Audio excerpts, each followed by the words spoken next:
네, 드디어 오늘 요한복음이 이제 마지막입니다. 요한은 마지막에 이제 이 요한복음을 누가 썼는지를 스스로 밝히고 있는데, 바로 문맥 가운데서 바로 예수님의 품에 누워서 주님, 배반하는 자가 누굽니까? 라고 했던 그 사람이 바로 이 글을 썼는데, 그것은 요한이고요. 그리고 이 증언이 참이다 하는 얘기로 마치고, 또 예수님은 이외에도 많은 일들이 있어서 다 기록하려면 정말 이 세상에 책을 두기에도 어렵다라고 하는 마치 에필로그처럼 그렇게 얘기를 하면서 두 가지 오해를 좀 시정하려고 하는데, 지금 여러분 요 요한복음이 언제 기록했는지를 조금 보면 이해가 될 텐데, 주 한 90년 경에 쓰여졌고, 그러면 어때요? 베드로는 이미 순교하고 죽은 지가 꽤 된 겁니다. 그러니까 30년, 주 30년에 예수님 돌아가시고 90년이면 60년 세월이 지난 거잖아요. 꽤 오래전입니다. 이미 예루살렘 교회가 세웠고 박해를 받고 베드로는 순교한 지도 20년도 지났어요. 그런데 그 사람들이 아직도 궁금한 게 있는 거예요. 베드로라는 사람이 수제자였는데 예수님을 배반하고 부인했다고 하는데 어떻게 사도가 되었고 어떻게 그렇게 교회 초석 같은 일을 했지? 언제 회복된 거예요 도대체? 라고 할 때 공관복음에는 그 설명이 없거든요. 그래서 요한은 이 마지막 이 21장을 통해서 베드로가 어떻게 사도로서 회복되었는지를 설명해 줄 필요가 있겠고, 또 하나는 그런 소문이 있는 거예요.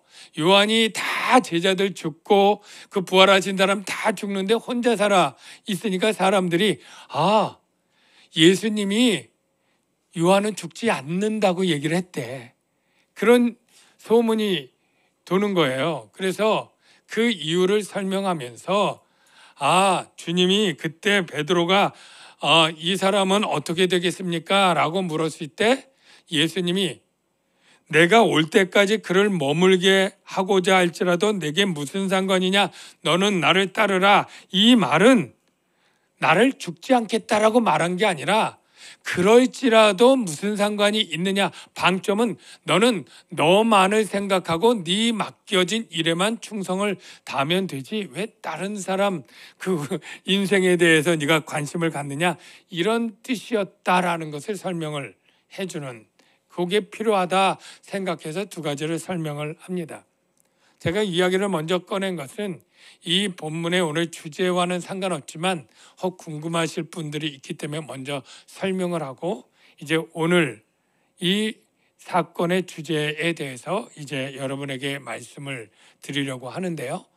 먼저 제가 여러분에게 질문을 두 가지를 드릴게요. 여러분 스스로 생각해 보시는데 쉬운 질문입니다. 첫 번째, 여러분은 소명받았다는 확신이 있으십니까? 라는 질문이에요. 생각해 보십시오. 두 번째, 여러분은 사명 받으셨다고 생각하십니까? 라는 질문이에요. 그럼 먼저 여러분들 가운데는 소명이랑 사명도 잘 구분이 안 되는데 그거 어떻게 대답해? 한 분도 있을 것 같고, 소명은 받은 것 같은데 사명은 아직 잘 모르겠어 하는 분들이 조금 많을 것 같고 한데요. 먼저 여러분들이 오늘 설교에 이것만큼은 확실히 알기를 바라는데, 소명이 무엇이냐면 영어로는 콜링이라고 다 아실 만한 단어인데 바로 부르셨다라는 것이죠. 그러면 여러분을 어떻게 부르셨느냐 하면 바로 구원해로 부르심, 하나님 자녀로 부르심, 이게 동의어죠 거의. 자, 여러분은 창세전에 하나님이 선택하셨고 그 기쁘신 뜻대로 그리스도 안에서 여러분을 예정하사 하나님의 자녀가 되도록 여러분을 부르신 것입니다. 자, 여러분이 예수 그리스도를 지금 진심으로 믿고 그분이 나의 구원자라고 믿는다면 소명 받았다고 자신 있게 대답하셔도 될 줄로 믿습니다. 여러분, 여러분을 하나님께서 하나님의 자녀로 또는 구원받을 자로 부르셨다고 믿습니까? 네. 이제 여러분들 그 소명을 이제 확인했으니 두 번째 질문. 여러분은 사명 받으셨다고 확신하십니까? 그럴 때 여러분들 가운데 많은 분들은 사명은 목사나 선교사, 전도사 이런 사람들이 받는 거지 나 같은 평신도는 사명 꼭 받아야 되는 거 아닌 거 아니야? 이렇게 생각을 하거나 한 번도 사명에 대해서 관심이 없었거나 아마 여러분들 대부분 그럴 거예요. 그런데 여러분, 정답은 소명받은 모든 그리스도인들은 사명도 받는다라는 거예요. 물론 소명받고 바로 사명으로 보내진 않아요. 그러나 때가 되면 하나님은 반드시 그 목적대로 여러분에게 사명으로 보내신다. 이렇게 믿으시기를 주의 이름으로 축원합니다. 여러분, 백화점이나 마트에 가면 온갖 물건들이 너무너무 많이 있죠. 여러분이 아마 이런 물건은 왜 만들었지? 어떤 용도인지 모를 만한 물건도 많이 있지만 그걸 거기다 진열했다는 것은 뭐예요? 누군가 필요하고 누군가 산다는 그러한 사는 사람이 있기 때문이죠. 백화점의 물건들은 그래도 여러분이 익숙한데 전에 제가 철물점 공구상에 갔는데 그 철물들은 너무너무 거기 창고에도 물건이 많아요. 못도 얼마나 종류가 많고 드라이버도 얼마나 종류가 많은지 몰라요. 근데 이런 물건들이 있다는 것은 다 그 소용되는 목적이 있기 때문에 만든 것 아니겠습니까? 제가 어렸을 때 동물의 왕국 보는 걸 참 재밌게 봤는데 요즘에는 내셔널 지오그래픽 이런 데서 비슷한 걸 하는데 그때마다 늘 감탄하는 게 똑같아요. 하나님은 어떻게 이렇게 많은 동물, 식물, 곤충 정말로 특별하게 지었는데 중요한 건 그 동물들마다 다 살아갈 수 있도록 방법을 주시고 지혜를 주시고 살게 하신다는 거예요. 너무나 그 살아가는 특징이 너무나 특이해요. 곤충, 거미만 해도 수십 종류가 있고 개미가 수십 종인데 다 특징들이 다르고 먹고 사는 방법이 다른 거예요. 얼마나 놀랍습니까? 여러분, 그런데 그들을 다 하나님이 목적을 갖고 창조했지 어쩌다 보니까 네가 나왔네? 어쩌다 보니까 이게 생겼네? 이런 분이 아니시라는 것입니다. 그렇다면 모든 물건도 지은 자의 목적이 있고 모든 동물과 곤충도 그렇다면 하물며 하나님의 형상으로 지음받은 사람은 당연히 이 세상에 지은 목적이 있지 않겠습니까? 사실은 악인도 그 쓰임에 적당한 때 쓰임받는다라고 기록되어 있으니 하물며 여러분의 창세전에 여러분이 존재하지도 않을 때 선택했다는 게 너무나 신비하고 공부할 때마다 신비로운 건 맞지만 성경이 거짓말이 아니라면 분명히 여러분은 창세전에 하나님의 전지한 그 지혜 가운데 여러분이 있는 것이고 그 기쁘신 뜻대로 여러분을 예정하였고 여러분의 때에 여러분을 부르셨다는 거예요. 그 부르실 때 아무 목적도 없이 아무 뜻 없이 부르진 사람이 하나도 없다는 것이 상식 아니겠습니까? 제가 어렸을 때 학교에 한 학급에 80명이었어요. 초등학교 때 국민학교죠. 그게 오전반 오후반으로 그렇게 돌아가면서 있을 때 정말로 그때 하나님 선생님 앞에 눈에 띄고 뭔가 일을 맡는다는 건 대단히 영광스러운 거예요. 뭐 할래? 그러면 저요 다 이렇게 할 때였는데 어느 날 누구 이따 끝나고 교무실로 좀 와줄래? 이럴 때 선생님이 나를 지명하여 불러서 나에게 무슨 일인가 맡겨준다면 정말 칠판지옥에 터는 일도 영광스러운 거예요. 그런데 불러가지고 내가 교무실에 딱 갔는데 너 왜 왔지? 선생님 불러서. 글쎄 내가 널 왜 불렀을까? 잘 모르겠는데. 이런 반응이라면 얼마나 상처받고 상심되겠어요. 하나님이 여러분을 소명으로 불렀다면, 구원으로 불렀고 하나님의 자녀로 불렀는데 글쎄 내가 너를 왜 구원했지? 왜 불렀지? 라고 하시겠습니까? 여러분에게 반드시 계획하는 뜻이 있고 여러분에게 맡겨질 일이 있는 거예요. 소명은 구원으로 부르시지만 구원받은 소명받은 자에게는 반드시 하나님의 목적 가운데 일을 주는데 그 일이 사명인 거예요. 여러분, 오늘 본문의 주인공인 이 베드로에게는 3년 전에 소명과 사명을 다 주었습니다. 그 소명과 사명이 무엇입니까? 마태복음에 보면 이렇게 기록되어 있죠. 베드로라 하는 시몬과 그의 형제 안드레가 금을 던지는 것을 보시니 그들은 어부라 말씀하시되 나를 따라 오너라 부르죠. 내가 너희를 어떤 사명을 줄 거예요? 사람을 낚는 어부가 되게 하리라. 사도로 보낼 그 사명으로 이렇게 부르십니다. 그리고 누가복음에 보면 다른 표현이 있는데 예수께서 시몬에게 이르시되 무서워하지 말라. 이제 후로는 네가 사람을 취하리라 사명을 주는데요. 그들의 그 다음 반응이 다음 설교 설명에 해당되는데 주목해 보면 그들이 베드로를 육지에대고 모든 것을, 이 모든 것에 뭐가 들어갔는지는 좀 이따 설명해 드릴 텐데 모든 것을 버려두고 예수를 따르니라 이렇게 불렀었습니다. 그렇게 3년이 지났죠. 제자들은 예수님의 제자들, 이 제자들이 주님을 따르게 되었고 이제 마지막 십자가를 지게 될 때였습니다. 그때 주님은 제자들에게 얘기를 하죠. 목자를 치리니 다 양들이 떠나갈 것이다. 너희들이 다 나를 버릴 것이다. 예언을 합니다. 그 예언을 할 때도 예수님은 제자들인 자신을 버릴 것에 대해서 실망하고 상처받거나 네가 나를 배신하게 되다니 이런 것들을 굉장히 분노에 차서 말한 것이 아니에요.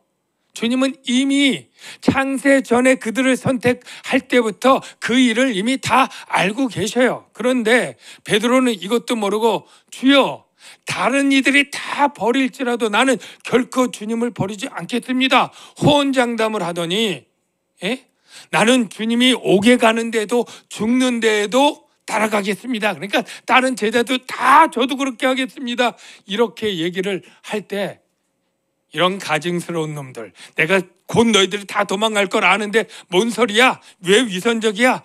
라고 말하지 않고 예수님의 마음은 어땠습니까? 끝까지 사랑하셨다. 이 표현이 요한복음에 이렇게 기록되어 있죠.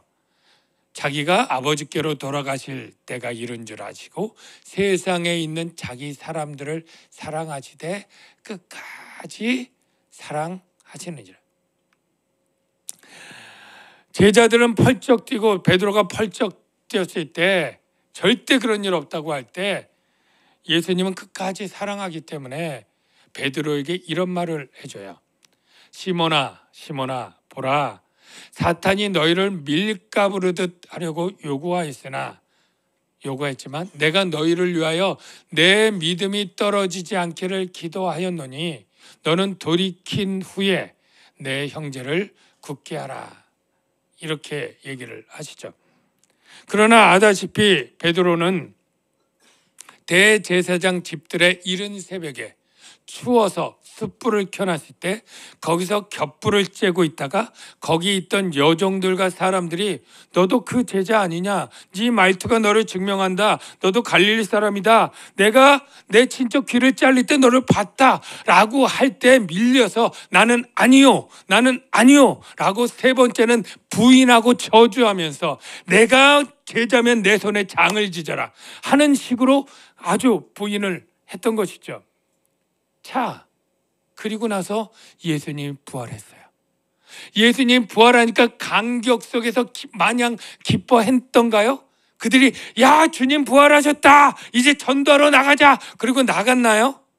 아니, 나와 있지는 않지만 별 면목이 없는 마음. 주님이 부활한 건 기쁘지만 다 주님 도망갔던, 옥에도 가고 죽는데 가겠다고 그렇게 호언장담했던 쟤들이 다 도망갔던 그것을 주님이 너무나 아시고, 특히 베드로는 자기가 부인할 때 눈이 마주쳤어요. 얼마나 부끄럽고 창피하고, 얼마나 나 같은 놈이 무슨 사도야, 이런 마음이 충분히 들어서 울었잖아요. 예. 근데 주님이 부활하고 만났지만 일주일 동안 전도하러 다닌 게커녕 그냥 숨어 있었어요. 주님이 갈릴리로 가라고 하니까 갔는데, 와서도 갈릴리에서 자 이제 갈릴리부터 전도하러 가자가 아니고 그냥 기다리다가 무료하니까, 아니면 생계비를 벌려고 하니까 이 고기잡이 갔던 거 아니에요? 근데 주님의 계획 안에 이 갈릴리로 부를 때는 다 이유가 있었다는 걸 우리가 빅픽처를 보면서 나중에 알게 되는 거죠. 그들을 처음에 복음으로 부를 때 그때로 그들을 마음을 다시 모으는 거죠. 그래서 깊은 데로 가서 엄청난 물고기를 잡았을 때 예수님이 신 줄 알고 무릎 꿇고 모든 걸 버려두고 쫓았던 것을 다시 기억하도록 그들을 끌어올리고, 큰 많은 물고기를 왼편에서 오른편으로 옮겼더니 기적적으로 그것도 153마리 하나님의 자녀라고 하는 숫자적인 인셔를 가진 뜻으로 해서 건지게 했다? 이게 뭐예요? 주님이 그들의 사명을 회복시키는 작전이었던 것이죠. 그 단계가 끝나고 주님은 숯불에 생선과 떡을 준비하고 그들을 먹이는 거죠. 여러분, 우리가 사이가 나쁠 때, 관계 나쁜 사람 다시 화목하게 친해지려면 보통 뭐예요? 만나서 우리 밥 한번 먹자고 그러면서 풀잖아요. 잘 누군가 친해지고 싶으면 정성껏 식사 대접하면서 같이 먹으면서 하는 것처럼, 이 단순히 이 생선과 떡을 대접한 거는 그냥 배고프니까 먹이는 게 아니라, 예수님께서 그들에게 식사 자리를 초대하면서 나는 너희들을 다 이미 용서하고 너희들이 옛날 스승과 제자의 관계에서 조금 더 달라진 게 아니야. 나는 너희들을 언제나 사랑하고 있어 라고 하는 그 표현이 담긴 행위라고 보여집니다. 그리고 나서 이제 베드로에게 질문을 하죠. 그게 오늘 본문의 시작인데, 어떻게 질문을 하느냐 하면 15절을 보니까, 그들이 조반을 먹은 후에 예수께서 시몬 베드로에게 이르시되 요한의 아들 시몬아, 내가 이 사람들보다 나를 더 사랑하느냐 하시니, 이르되 주님 그러하나이다. 내가 주님을 사랑하는 줄 주님께서 아시나이다. 이르시되 내 어린 양을 먹이라 하시고, 또 두 번째 이르시되 요한의 아들 시몬아, 내가 나를 사랑하느냐 하시니, 이르되 주님 그러하나이다. 내가 주님을 사랑하는 줄 주님께서 아시나이다. 이르시되 내 양을 치라 하시고, 세 번째 이르시되 요한의 아들 시몬아, 내가 나를 사랑하느냐 하시니, 주께서 세 번째 네가 나를 사랑하느냐 하심으로 베드로가 근심하여 이르되 주님 모든 것을 아시오매 내가 주님을 사랑하는 줄 주님께서 아시나이다. 예수께서 이르시되 내 양을 먹이라. 여러분, 사실 이 본문 가지고 여러 가지들을 끄집어서 설교할 수 있는데, 첫째, 예수님이 3번 얘기할 때 내 양, 내 어린 양, 내 양 먹이라, 치라 단어들이 막 바뀌니까 그 뜻을 찾아서 의미를 부여할 수도 있고요. 이 사랑하느냐가 총 6번 나오는데, 사실 첫 번째, 두 번째 예수님의 사랑은 아가페였다. 아가페, 필레오, 에로스, 이게 헬라어의 사랑의 세 단어인데, 아가페는 하나님이 헌신적인 희생적인 사랑, 그게 하나님의 사랑이고, 그다음에 필레오는 사람들 간의 애정과 우정을 말하고, 에로스는 육체적 남녀 간의 사랑, 이렇게 구분을 하니까 처음에 아가페 물었던 것은 네가 나를 이렇게 헌신적으로 사랑하느냐 물었더니 베드로가 그러지 못하고 그냥 필레오 정도로만 사랑합니다, 이렇게 두 번 대답을 했기 때문에 세 번째는 그럼 네가 나를 필레오로 사랑하느냐 그랬더니 네, 필레오로 사랑합니다, 이렇게 해석을 하고 설교하는 것도 있어요. 나름 일리가 있지만 저는 이번엔 그렇게 설교를 할 게 아니고, 그냥 하나님이 동일하게 예수님이 세 번 네가 나를 사랑하느냐 물었고 세 번 대답을 들었다, 그리고 세 번 사명을 주었다, 이렇게만 여러분을 말씀을 드리고요. 그런데 여기 첫 번째 이 사람들보다 15절에 이 사람들보다 나를 더 사랑하느냐는 신학적인 설명을 조금 드리는 게 필요해요. 왜냐하면 이 사람들보다라고 하는 헬라어는 투톤이라고 하는 단어인데, 이거는 이 사람들보다라고도 번역할 수 있고 이것들보다라고도 번역할 수 있어요. 남성형으로도 중성형으로도. 그런데 어떤 성경은 대부분 이 사람들보다라고 했고 소수의 성경은 이것들보다라고 번역을 했는데, 저는 이것들보다가 더 맞겠다라고 지금 설명을 하려고 합니다. 왜냐하면 이 사람들보다라고 하면 그것도 두 가지로 설명이 될 수 있어요. 즉 네가 사랑하는 대상이 지금 7명의 제자였으니까 6명 제자 있잖아요. 6명 제자를 사랑하는 거하고 예수를 사랑하는 거하고 비교해서 이 사람들 사랑하는 것보다 나를 더 사랑하느냐라고 하는 질문으로 문자적으로 해석이 돼요. 엄마가 좋아, 아빠가 좋아, 이런 식으로.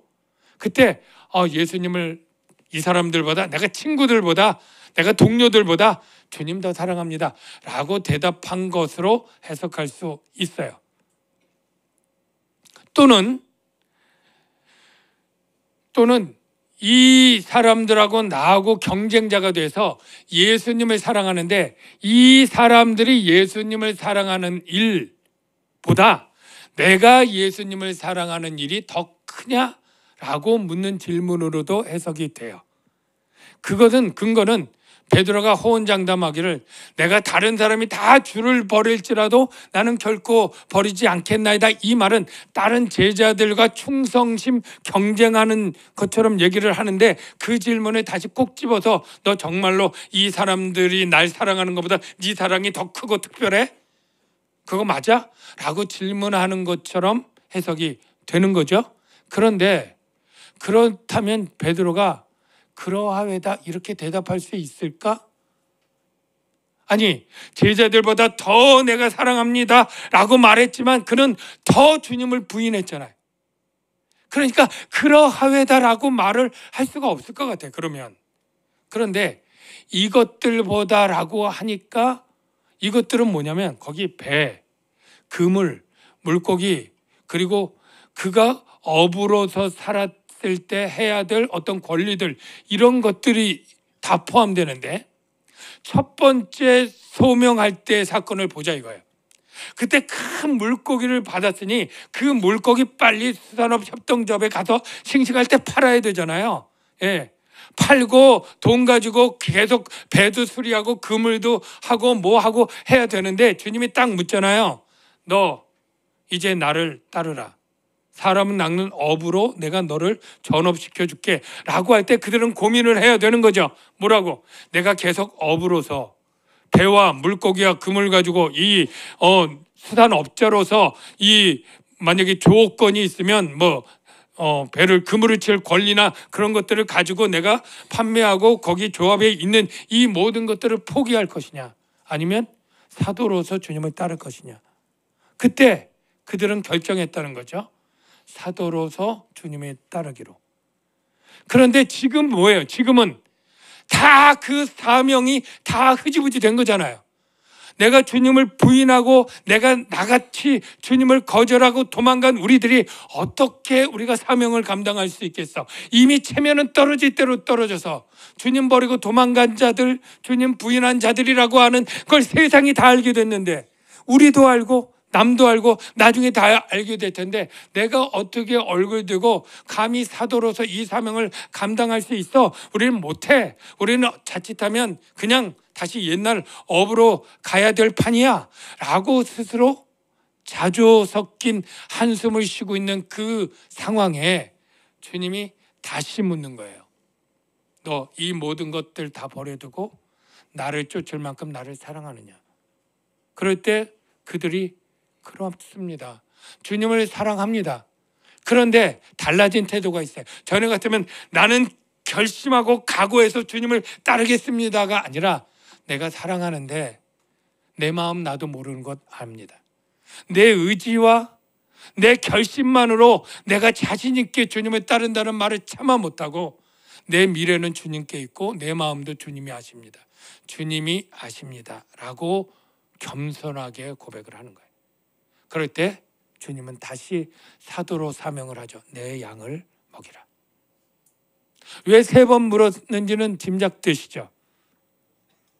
그 새벽에 숯불 앞에서 3번을 부인한 이 베드로를 회복시키려면 똑같이 새벽에 숯불 앞에서 주님께 사명을 받음으로 말미암아 그 잃었던 권위와 신뢰를 회복시키는 일이 필요했기 때문에 3번 부인한 베드로에게 3번 시인하게 하고 3번 사명을 주는 것이죠.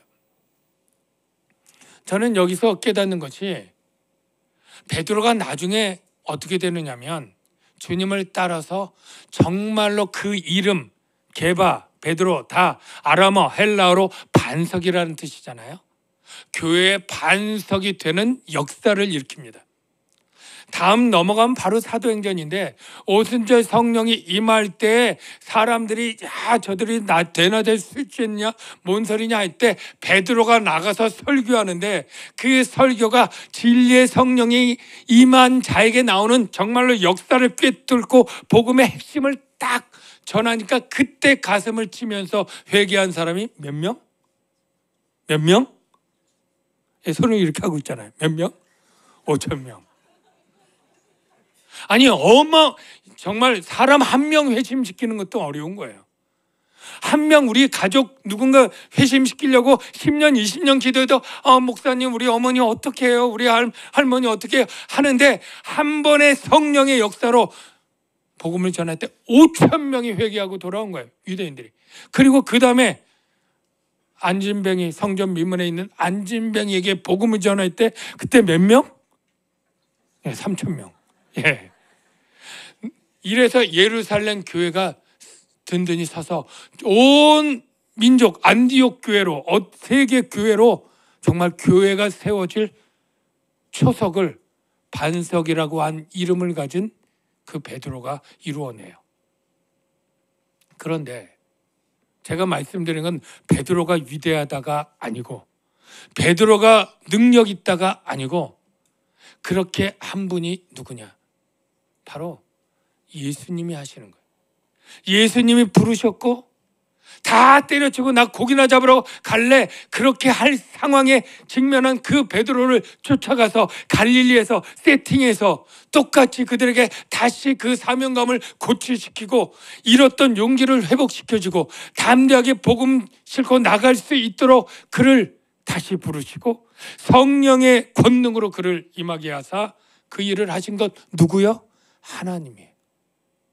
여러분 제가 이것 하면서 떠오르는 사람들이 구약에 여러 명 있는데 먼저 모세가 출애굽의 위대한 이스라엘 백성을 영도했지만 이 모세 누구예요? 처음에 못 간다고 안 간다고 그냥 나는 여러 가지 핑계를 대면서 못 가는 그에게 주님께서 그를 격려하고 지팡이와 아론을 붙여서 그 모든 일을 이끌어내신 분 모세가 위대한 게 아니라 하나님이 위대한 것이죠. 사명에 붙잡혀서 순종하고 감사로 응답하는 자에게는 그의 능력이 아니라 하나님의 능력이 임해서 그 죽은 지팡이가 능력의 지팡이로 홍해를 가르는 역사가 일어나는 것이죠. 요나를 여러분 생각해 보면 요나는 하나님의 명령에 불순종한 사람이 대놓고 동으로 가라 그러면 대놓고 서쪽으로 도망간 선지자예요. 여러분, 그러면 내가 7,000명을 남겨둔 하나님이 내가 너 말고 내가 사람 쓸 사람 없는 줄 아느냐?